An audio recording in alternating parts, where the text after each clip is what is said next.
Hello students, आज की हमारी डिक्टेशन 120 वर्ड्स पर मिनट है। ये पार्ट 4 सीक्वल है आरआरबी का। पहले मैं डिक्टेशंस दे चुका हूँ 80, 90, 100, 110 और अब ये 120 की स्पीड से दूंगा। उम्मीद करता हूँ पहले की डिक्टेशंस आप लिख चुके होंगे, आपने अच्छे से प्रैक्टिस कर ली होगी। अब आप ये 120 वाली भी लिख पाएंगे।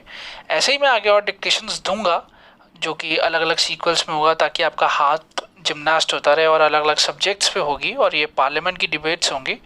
तो मैं उम्मीद करता हूँ कि आगे भी ऐसी आपको डिक्टेशंस मिलती रहेंगी और स्पीड आपकी इंक्रीज होती रहेगी। और अगर कोई दिक्कत आए तो कमेंट बॉक्स में ज़रूर लिखें। चलिए हम स्टार्ट करते हैं अब। Start. Thank you, Mr. Deputy Speaker, sir.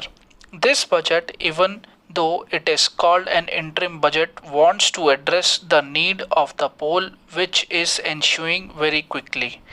Except that there is diversion of the very purpose about which the Honorable Railway Minister has spoken in the last budget. The very safety of the passengers, the security, the avoidance of the railway accidents, none of these things was addressed properly. Just for the sake of making some new proposals, making some link expresses and announcing that entire India is going to be connected by this link express numbering about 18. But there was no date even given for that purpose except the link express between Bangalore and Delhi. The other 17 categories which were announced were not even given a particular date from which they will operate. On the other hand, very commonly it was said that in this financial year itself it will be in proper running position. This shows the uncertainty on the part of the Railway Ministry. But if necessary, it can be done, otherwise, it can be postponed after the poll. In the same way, the security is the very purpose for which we are now drawn by entire media after the death of the grand nephew of the Honorable Prime Minister Shri Atal Bihari Vajpayee. That incident is one of the highlighted incidents where every day in the rail travel plenty of people and plenty of youths are dying. We have a lot of press and media reports showing every day many of the travelers passengers are missing when they are traveling in the train, especially they are just thrown out of the rail and they are breathing their last for many hours without any help. It is because of this that this thing has to be considered. The railway track and the railway movement, everything is the monopoly of the government and there is no competition. There is nobody to interfere in that. The track which runs throughout India, which connects the entire nation, is in the hands of the railway department. Therefore, none other than the railway department is responsible.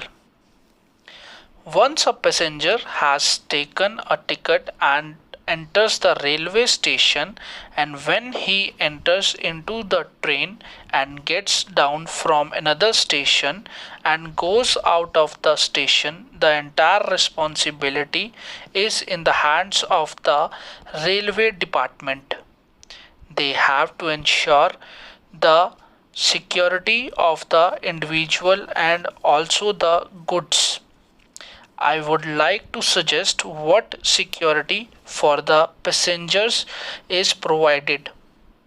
We are now thinking only about avoiding accidents and making some efforts for that purpose and also postponing the effects also for the future 6 months by putting in a committee of the railway administration, the human resource department and also the other departments so that some projects can be implemented at that time.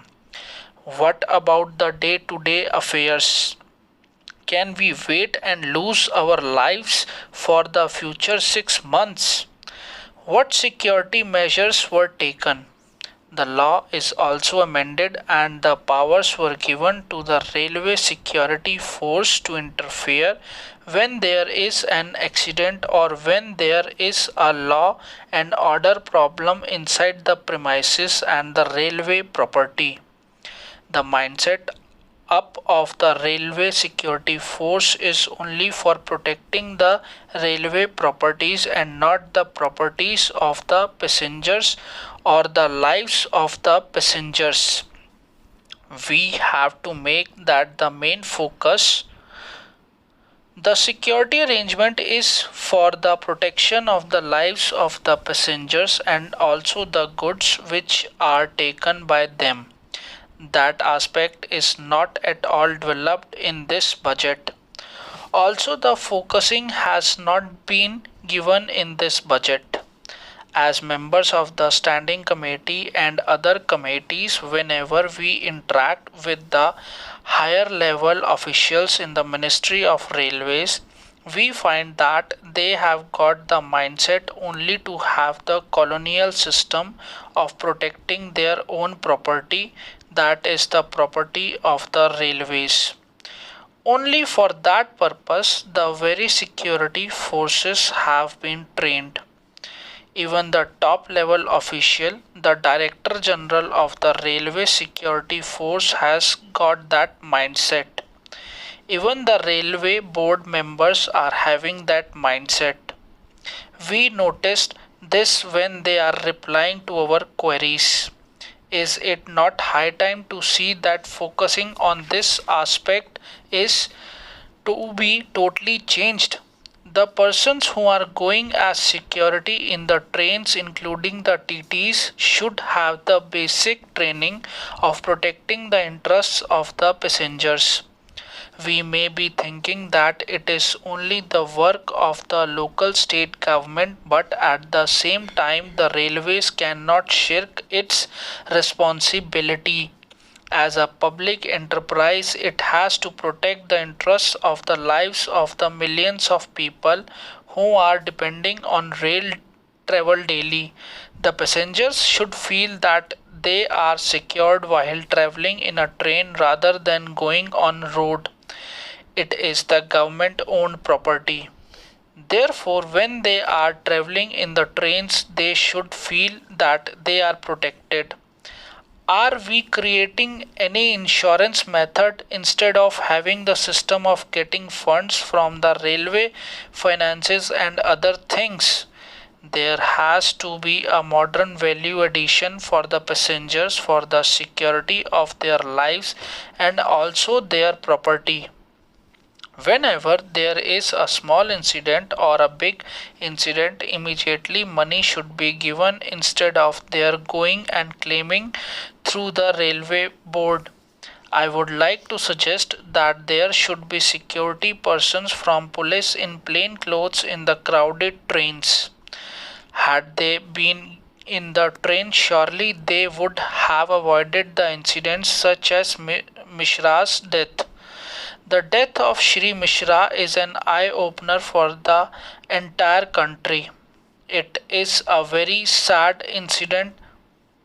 After knowing that the Prime Minister has gone to participate in the funeral ceremony of Shri Mishra, the local state government machinery has started its work. Even now, they could not find out the guilty. When such is the position, how would the normal people be protected in such situations? The other one is about employment opportunity, which was awakened by the Railway Ministry's announcement. Millions of people had written the examination throughout India with the ambition that as educated youth they would get employment in the public sector. The result of the public sector undertakings in the central government have been disinvested and there is nobody to protect their interests and the people who are educated in the rural and backward areas. They were having the ambition that they would get a chance to become an employee in the railway department. Millions of people had written the examination. A lot of unfortunate things are also happening. Many of the people are conversing that they would get the employment. But what is happening? In many places in Assam and Bihar, unnecessary things have happened. There has been a law and order problem. Plenty of insecurity has been coming into the mind of the youngsters, which will finally lead to terrorism and other things. What is the solution for that? The railways have created an ambition in the mind of the millions of people that they are going to be employed.